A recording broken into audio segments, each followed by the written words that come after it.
வணக்கம் மக்களே, உங்கள் வில்லேஜ் தங்கச்சி. எல்லாரும் எப்படி இருக்கிறீங்க?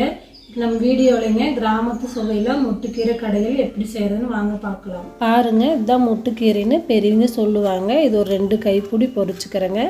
இந்த கீரையை நிறைய சேர்த்தக்கூடாது, அளவாக சேர்த்தோணுங்க.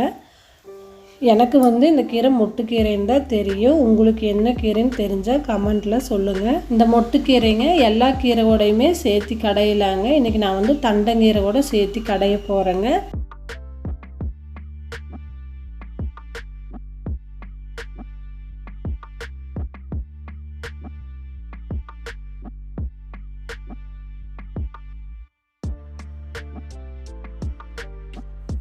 தண்டங்கீரை பாருங்கள் நிறைய வந்திருக்குது.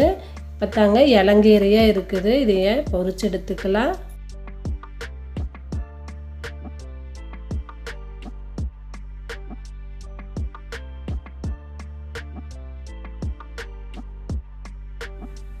கீரை பொரிச்சு எடுத்தாச்சுங்க. இதை சுத்தமாக கழுவி எடுத்துக்கலாம்.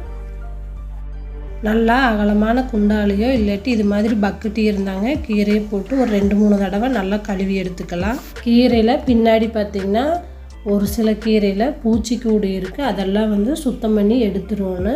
நல்ல கீரையை மட்டும்தாங்க போடணும். அந்த பூச்சிக்கூடு இருக்கிற கீரை போட்டால் கீரை கசப்படிக்குங்க.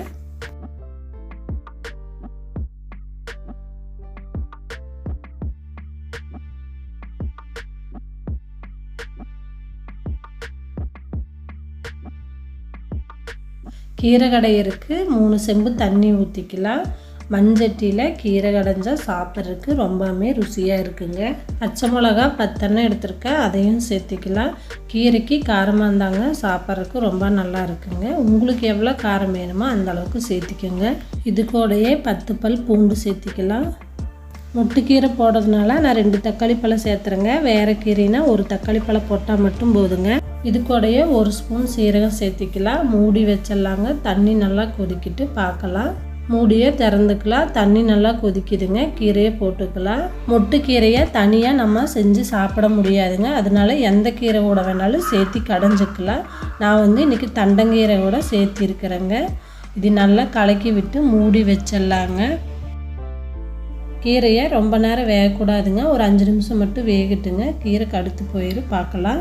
5 நிமிஷம் ஆயிடுச்சு. மூடி திறந்துக்கலாம். பாருங்கள், தண்ணி நல்லா கொதிச்சு வருது. கீரை நல்லா தொலாவிக்கலாம். தொலாவி விட்டுங்க. கீரை எடுத்து நம்ம வெந்துருச்சான்னு பார்க்குறக்கு அந்த தண்டு எடுத்து நசுக்கி பார்த்தாங்க. நசுங்கி போச்சுன்னா கீரை வெந்துருச்சுங்க.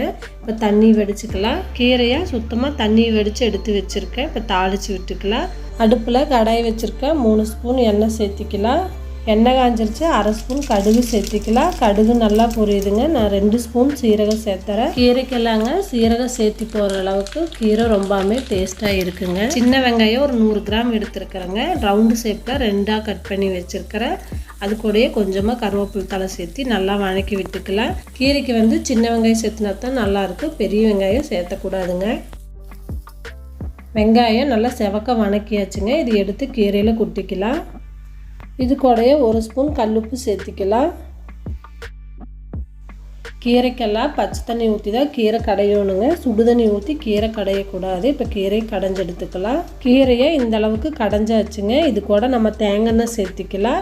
கீரைக்கு பச்சை தேங்காய் சேர்த்துனாங்க அவ்வளோ ருசியாக இருக்குங்க. நம்ம ஒரு தடவை சாப்பிட்டா மறுபடியும் கேட்டு வாங்கி சாப்பிடுவோங்க. இது மாதிரி நீங்களும் செஞ்சு பாருங்கள்.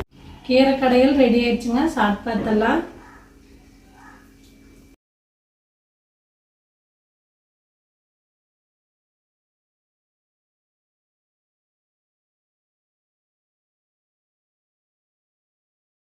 கீரை கடையில் காரசாரமாக ரொம்ப நல்லா இருக்குதுங்க. இது மாதிரி நீங்களும் செஞ்சு பாருங்க. செஞ்சு வச்சு எப்படி இருக்குன்னு சொல்லுங்கள்.